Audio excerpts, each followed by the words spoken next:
నమస్తే. నా తదుపరి చిన్న వీడియోకు స్వాగతం పలుకుతూ తదుపరి సమాచారం. నాకు కొంతమంది తెలియజేయడం జరిగింది ప్రశాంతత గురించి.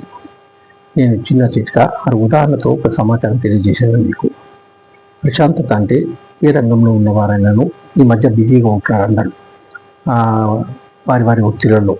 వారికి ఏం తెలియజేస్తున్నానంటే, మీకు ప్రశాంతత ఉండాలంటే మీకు భగవన్ నామస్మరణ కానీ, ఏ దేశస్థులైనా సరే, ఏ మతమైనా ఏ కులమైనా వారికి ఎవరికి ఏ నియమ నిబంధనలు ఉండవు. ఎవరైనా చేసుకోవచ్చు, ఏ పనైనా చేసుకోవచ్చు. అది భగవన్ నామ చేయడం కుదరని పక్షంలో మీకు నవ్విస్తూ జీవించండి. అది ప్రశాంతత లభిస్తుంది మీకు. చక్కటి ఇది ఉదాహరణ. ఇది చిన్నప్పటి నుంచి నేను చేసేది అది. నవ్వుతూ ఉంటాను లేదా నవ్విస్తూ ఉంటాను. ఎవరైనా నవ్విస్తే నేను నమ్మడం లేదా నేనన్నా నవ్వించడం. మీరు ఎట్లా ఉంటారు నరేష్ గారు? ఎప్పుడు నాకు ఫోన్ చేసి మాట్లాడినా ఎట్లా అంటే, ఏం లేదు, అంతా ప్రశాంతం అనుకుంటాను. ఇప్పుడు మీరు ఎప్పుడు ప్రశాంతం అనుకుంటారు ఏంటని అన్నారు. దీనికి గల కారణం ఇదే. మనం నవ్వుతూ ఉండాలి లేదా నవ్విస్తుండాలి లేదా భగవన్ నామస్మరణ చేయాలి. నేను అవన్నీ చేస్తాను కాబట్టి నాకు ఎప్పుడు ప్రశాంతం.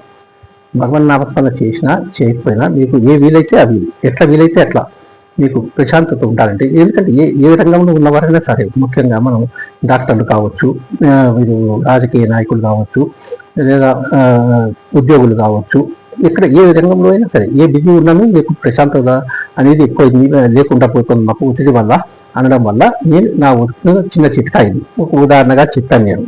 మీరు పాటించవచ్చు లేదా లేదు, అది మీ నిర్ణయంలో ఉంటుంది. నా వంతుగా నేను సమాచారం ఇచ్చాను.